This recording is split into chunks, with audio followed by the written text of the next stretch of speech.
ಜಗನ್ ಕಡೆ ಗೂಂಡಾಗಳು ಸಾಮ್ರಾಟ್ ಮೇಲೆ ಅಟ್ಯಾಕ್ ಮಾಡೋದಕ್ ಮುಂದಾದ್ರು. ಕುರ್ಚಿಗೆ ಬಿಗ್ಯ ಕಟ್ಟಿದ್ರಿಂದ ಸಾಮ್ರಾಟ್ ತನ್ನನ್ನ ತಾನು ಸೇವ್ ಮಾಡ್ಕೋಬೇಕು ಅಂದ್ರೆ ಕುರ್ಚಿ ಸಮೇತ ಹಿಂದಕ್ ಬೀಳ್ದೆ ಬೇರೆ ದಾರಿ ಇರ್ಲಿಲ್ಲ.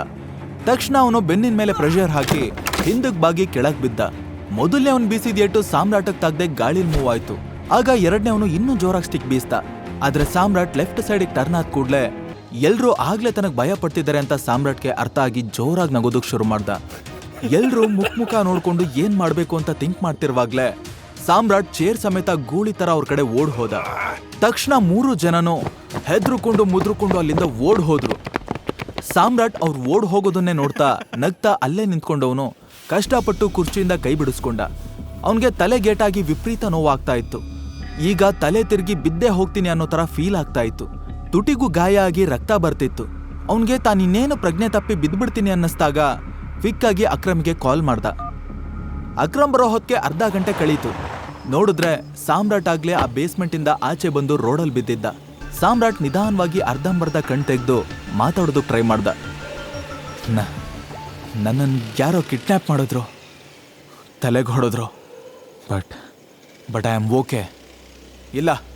ಇಲ್ಲ ಮೊದಲು ಹಾಸ್ಪಿಟಲ್ಗೆ ಹೋಗೋಣ ಟೈಗರ್, ಆಂಬುಲೆನ್ಸ್ ಕಾಲ್ ಮಾಡ್ತೀನಿ ತಾಳು. ಸಾಮ್ರಾಟ್ ಮೆಲ್ಲಗೆ ಎದ್ದು ಕೂತ್ಕೊಂಡ. ಇಲ್ಲ ಬೇಡ, ನಾನು ಆರಾಮಾಗಿದ್ದೇನೆ, ಮನೆಗೆ ಹೋಗ್ಬೇಕು, ನಾನು ಅಲ್ಲಿಗೆ ಡ್ರಾಪ್ ಮಾಡಿ ಸಾಕು ಅಂತ ಹೇಳ್ತಾ ಅಲ್ಲೇ ಮನೆಗೆ ಹೋಗೋ ರೋಡ್ ಕಡೆ ಕೈ ತೋರಿಸ್ತಾ. ಬಟ್ ತಲೆಯಲ್ಲಿ ಸೋರ್ತಿರೋ ರಕ್ತ ನೋಡಿದ್ರೆ ಅಕ್ರಮ್ಗೆ ಮನೆಗೆ ಕರ್ಕೊಂಡು ಹೋಗೋದು ಅಷ್ಟೊಂದು ಸೇಫ್ ಅಲ್ಲ ಅನ್ನಿಸ್ತು. ಟೈಗರ್, ತುಂಬಾ ರಕ್ತ ಬರ್ತಿದೆ, ಇಂಥ ಪರಿಸ್ಥಿತಿಲಿ ಮನೆಗೆ. ಸಾಮ್ರಾಟ್ ಅಡ್ಬಾಯ್ ಹಾಕಿ, ಇಲ್ಲ ಅಂಕಲ್, ನಾನು ಚೆನ್ನಾಗಿದ್ದೀನಿ, ಹೇಳಿದ್ನಲ್ಲ, ಮನೆಗೆ ಬಿಡಿ ಅಂತ ಹಠ ಮಾಡ್ದ. ಅವನಿಗೆ ತಲೆ ಸಿಡ್ದು ಹೋಗೋಷ್ಟು ನೋವು ಆಗ್ತಾ ಇದ್ರು, ಮುಖದಲ್ಲಿ ನಗು ಇತ್ತು. ಅಕ್ರಮ್ಗೆ ಸಾಮ್ರಾಟ್ ಹಠ ಎಂತದ್ದು ಅಂತ ಗೊತ್ತಿರೋದ್ರಿಂದ ಮತ್ತೆ ಮುಂದಕ್ಕೇನು ಮಾತಾಡದೆ ನಿಧಾನಕ್ಕೆ ಅವನನ್ನ ಎದ್ದೇಳಿಸ್ಕೊಂಡು ಕಾರಲ್ಲಿ ತಂದು ಕೂರಿಸ್ತ. ಸ್ವಲ್ಪ ಹೊತ್ತಿನ ನಂತರ ಸಾಮ್ರಾಟ್ ಸಾನ್ಯಾ ಮನೆ ರೀಚ್ ಆದ. ಡೋರ್ ಪುಷ್ ಮಾಡಿದ ಕೂಡಲೇ ಒಳಗಡೆ ಯಾರೋ ಜೋರಾಗಿ ನಗ್ತಿರೋದು ಕೇಳಿಸ್ತು. ಸಾಮ್ರಾಟ್ ನಿಧಾನಕ್ಕೆ ಒಳಗಡೆ ಹೋಗಿ ನೋಡ್ದ. ಶರ್ಮಿಳಾ, ರಾಜೀವ್, ಸಾನ್ಯಾ ಮತ್ತೆ ಚಿರಾಗ್ ಒಟ್ಟಿಗೆ ಕೂತ್ಕೊಂಡು ಊಟ ಮಾಡ್ತಿದ್ರು. ಅದನ್ನ ನೋಡಿ ಸಾಮ್ರಾಟ್ ತಲೆಯಲ್ಲಿ ಅನುಮಾನದ ಕಿಡಿ ಹುಟ್ಟು. ಎಷ್ಟು ಲೇಟಾಗಿ ಊಟ ಮಾಡ್ತಿರೋದು ಯಾಕೆ ಅನ್ನೋದು ಒಂದ್ ಕಡೆ ಆದ್ರೆ, ಚಿರಾಗ್ ಇಂಥ ರಾತ್ರಿಲಿ ಇಲ್ಲಿಗೆ ಯಾಕೆ ಬಂದಿದ್ದಾನೆ ಅಂತ ಗೊತ್ತಾಗ್ಲಿಲ್ಲ. ಚಿರಾಗ್ನ ಕಂಡ್ರೆ ಸಾಮ್ರಾಟ್ ಹೊಟ್ಟೆಲಿ ಆಸಿಡ್ ಸುರ್ದಂಗ್ ಆಗ್ತಿತ್ತು. ಅದ್ರಲ್ಲೂ ಚಿರಾಗ್ ತನ್ನ ಜಾಗದಲ್ಲಿ ಕೂತಿರೋದಲ್ದೆ ಸಾನ್ಯನ್ನು ತನ್ನ ಪಕ್ಕದಲ್ಲೇ ಕೂರಿಸ್ಕೊಂಡಿದ್ದ. ಸಿಟ್ ಬರ್ತಾ ಇದ್ರು ಹಲ್ ಕಚ್ಕೊಂಡು ರೂಮ್ ಕಡೆ ಹೋಗ್ತಾ ಇದ್ದ.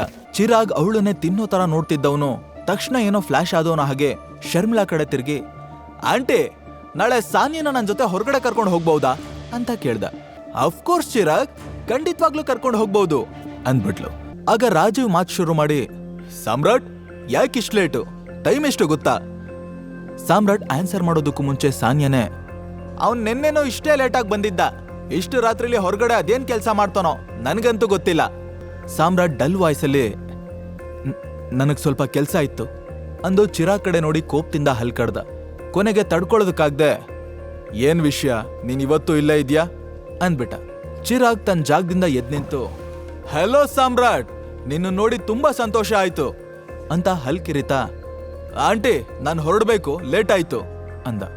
ಶರ್ಮಿಳಾ ಕೂಡ ಎದ್ ನಿಂತು, ನಾನ್ ಕರ್ದಿದ್ದಕ್ಕೆ ಬೆಲೆ ಕೊಟ್ಟು ಬಂದ್ಯಲ್ಲ, ತುಂಬಾ ಥ್ಯಾಂಕ್ಸ್ ಚಿರಾಗ್, ಆದಷ್ಟು ಬೇಗ ಮತ್ತೆ ಇನ್ವೈಟ್ ಮಾಡ್ತೀನಿ, ಖಂಡಿತ ಬರ್ಬೇಕು, ನಾವು ಮಾಡಿರೋ ಪ್ಲಾನ್ನ ಮರಿಬೇಡ, ಇದನ್ನ ನಿನ್ ಮನೆ ಅಂತಾನೆ ಅನ್ಕೋ ಅಂದ್ಲು. ಅವಳ ಮಾತು ಕೇಳಿ ಸಾಮ್ರಾಟ್ಗೆ ಹುಚ್ಚಿಡ್ದಂಗಾಯ್ತು. ಇನ್ನು ಚಿರಾಗ್ ಅಲ್ಲೇ ನಿಂತ್ಕೊಂಡು ಡೈಲಾಗ್ ಹೊಡಿತಿದ್ರೆ ಸಾಮ್ರಾಟ್ ಖಂಡಿತವಾಗ್ಲೂ ಹಾಗೆ ಮಾಡ್ತಿದ್ದ. ಪುಣ್ಯಕ್ಕೆ ಚಿರಾಗ್ ಅಲ್ಲಿಂದ ಜಾಗ ಖಾಲಿ ಮಾಡ್ದ. ಸಾನ್ಯಾ ಮತ್ತೆ ಶರ್ಮಿಳಾನು ಅವನ್ನ ಕಳಿಸ್ಬರೋದಕ್ಕೆ ಅವನ್ ಹಿಂದೆನೆ ಹೋದ್ರು.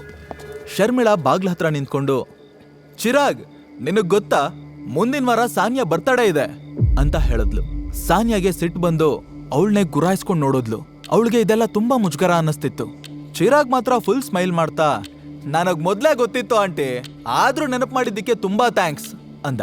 ಶರ್ಮಿಳಾ ಆನಂದದಿಂದ ನುಲಿತಾ, ನೋಡಿದ್ಯಾ ಸಾನ್ಯಾ, ಮೊದ್ಲೇ ಗೊತ್ತಿತ್ತಂತೆ, ಅದಕ್ಕೆ ನಾನು ಹೇಳೋದು ಇವನು ಜೆಂಟಲ್ ಮ್ಯಾನ್ ಅಂತ. ಅವಳು ಸಾನ್ಯನ ಮ್ಯಾನಿಪ್ಯುಲೇಟ್ ಮಾಡೋದಕ್ ನೋಡಿದ್ಲು. ಅದೆಲ್ಲ ಸಾಮ್ರಾಟ್ ಕಿವಿಗೆ ಬಿದ್ದು ಸಿಕ್ಕಾಪಟ್ಟೆ ಬೇಜಾರಾಯ್ತು. ಗಂಡನ್ ತಲೆಯಿಂದ ರಕ್ತ ಸುರಿತಿದ್ರು, ಅದ್ರ ಕಡೆ ಗಮನ ಕೊಡದೆ ಹೆಂಡತಿ ಮತ್ತೆ ಅವಳ ಅಮ್ಮನ್ಗೆ ಬರ್ತ್ಡೇ ಸೆಲೆಬ್ರೇಷನ್ ಮಾಡೋದೇ ಇಂಪಾರ್ಟೆಂಟ್ ಆಗಿತ್ತು.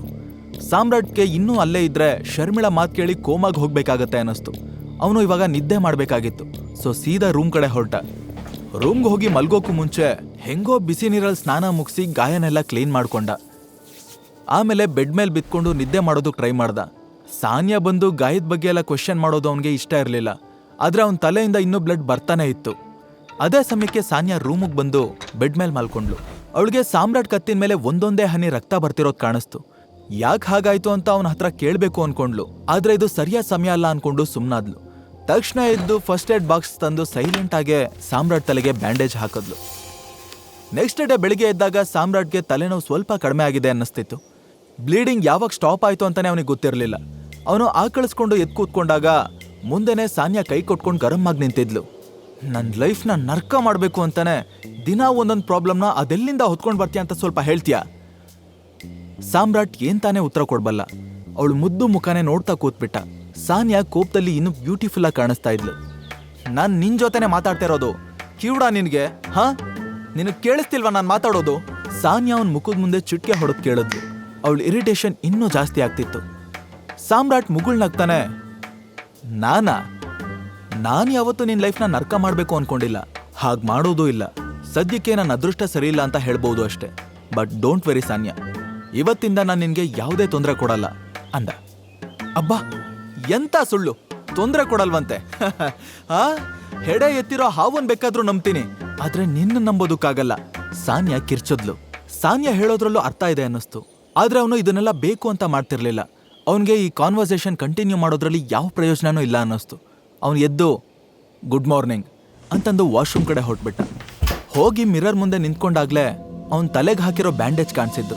ಆ ಬ್ಯಾಂಡೇಜ್ ಹೇಗ್ ಬಂತು ಅಂತ ಯೋಚಿಸಿದಾಗ ಅವನ್ ಮೈಂಡಿಗೆ ಬಂದಿದ್ದು ಸಾನ್ಯಾ. ತಕ್ಷಣ ಅವನ್ ತುಟಿ ಅಳ್ಳಿದ್ವು. ನಗು ಉಕ್ ಬಂತು. ಸಾನ್ಯಾ ಸಿಡಿ ಸಿಡಿ ಅಂದ್ರು, ರೇಗುದ್ರು. ಅವಳ ಹಾರ್ಟ್ ಪ್ಯೂರ್ ಗೋಲ್ಡ್. ಸಾಮ್ರಾಟ್ ಹೊರಗಡೆ ಬಂದಾಗ ಸಾನ್ಯಾ ರೂಮಲ್ಲಿರ್ಲಿಲ್ಲ. ಅವಳ ಆಫೀಸ್ಗೆ ಹೋಗೋಕ್ಕೂ ಮುಂಚೆ ಮೀಟ್ ಮಾಡಬೇಕು ಅನ್ಕೊಂಡು ಚಕಾಚಕ್ ಅಂತ ರೆಡಿಯಾಗಿ ಹಾಲಿಗೆ ಬಂದ. ಅಲ್ಲಾಗ್ಲೇ ಎಲ್ಲರೂ ಆಸ್ ಯೂಶುವಲ್ ಬ್ರೇಕ್ಫಾಸ್ಟ್ ಮಾಡ್ತಿದ್ರು. ಸಾಮ್ರಾಟ್ ಕೂಡ ಹೋಗಿ ಜಾಯ್ನ್ ಆದ. ಶ್ರೀಕಂಠ ದತ್ತ ಮಾತು ಶುರು ಮಾಡಿದ್ರು. ಸಾನ್ಯಾ, ನೀನು ಮಂಡೇ ಎಲೆಕ್ಸ್ ಕಾರ್ಪೊರೇಷನ್ಗೆ ಬಾ. ಅಲ್ಲಿ ಒಂದು ಸಣ್ಣ ಸೆಲೆಬ್ರೇಷನ್ ಇಟ್ಕೊಂಡಿದ್ದೇವೆ.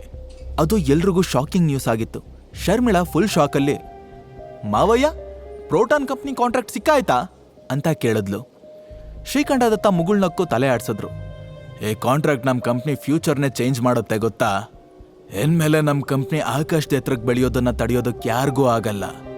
ಶರ್ಮಿಳಾ ನರ್ವಸ್ ಆಗಿ, ಮಾವಯ್ಯ, ಈ ಡೀಲ್ ಓಕೆ ಆಗಿದ್ದು ಯಾರಿಂದ? ಸೂರಜಿಂದನಾ ಇಲ್ಲ ಸಾನ್ಯಾ ಇಂದನಾ ಅಂತ ಕೇಳ್ತಾ ಸಾನ್ಯಾ ಕಡೆ ನೋಡಿದ್ಲು. ಸಾನ್ಯಾ ತಲೆ ತಗ್ಗಿಸ್ಕೊಂಡು ಬ್ರೇಕ್ಫಾಸ್ಟ್ ಮಾಡೋದ್ರಲ್ಲಿ ಬ್ಯುಸಿ ಆಗಿದ್ಲು. ಅವಳು ಏನೂ ಕೇಳಿಸ್ಕೊಳ್ದೇ ಇರೋ ತರ ಬಿಹೇವ್ ಮಾಡ್ತಿದ್ಲು. ಶರ್ಮಿಳಾ ಮೆಲ್ಲಗೆ ಅವಳು ಕಾಲ್ಗೊದ್ದು ಸಾನ್ಯಾ ಅಂದ್ಲು. ಅಷ್ಟರಲ್ಲಿ ಶ್ರೀಕಂಠ ದತ್ತ ಗಟ್ಟಿಯಾಗಿ, ಇನ್ಯಾರು? ಸೂರಜ್ಜೇ ಡೀಲ್ ಕ್ರ್ಯಾಕ್ ಮಾಡಿರೋದು ಅಂದ್ಬಿಟ್ರು. ಸಾಮ್ರಾಟ್ ಪಟ್ ಅಂತ ಸಾನ್ಯಾ ಕಡೆ ನೋಡ್ದ. ಅವನ್ಗೆ ಇದನ್ನ ನಂಬೋದಕ್ಕಾಗ್ಲಿಲ್ಲ. ಡೀಲ್ ಕ್ಯಾನ್ಸಲ್ ಮಾಡೋ ಅಂತ ರಾಣಿಗೆ ಅಷ್ಟು ಕ್ಲಿಯರ್ ಆಗಿ ಹೇಳಿದ್ನಲ್ಲ, ಆದ್ರೂ ಅವಳು ಸೀರಿಯಸ್ ಆಗಿ ತಗೊಂಡಿಲ್ವಾ? ಅಷ್ಟೊಂದು ನೆಗ್ಲಿಜೆನ್ಸಿನ?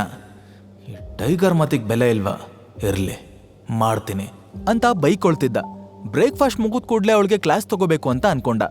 ಶ್ರೀಕಂಠ ದತ್ತ ನೀರು ಕುಡ್ದು ಮೀಸೆ ಒರೆಸ್ಕೊಳ್ತಾ, ಸಾನ್ಯಾನು ಈ ಡೀಲ್ ಕ್ರ್ಯಾಕ್ ಮಾಡೋದಕ್ಕೆ ಸಾಕಷ್ಟು ಪ್ರಯತ್ನ ಪಟ್ಟಿದ್ದಾಳೆ, ಅದಕ್ಕೆ ಪಾರ್ಟಿಗೆ ಇನ್ವೈಟ್ ಮಾಡ್ತಾ ಇದ್ದೀನಿ ಅಂದ್ರು.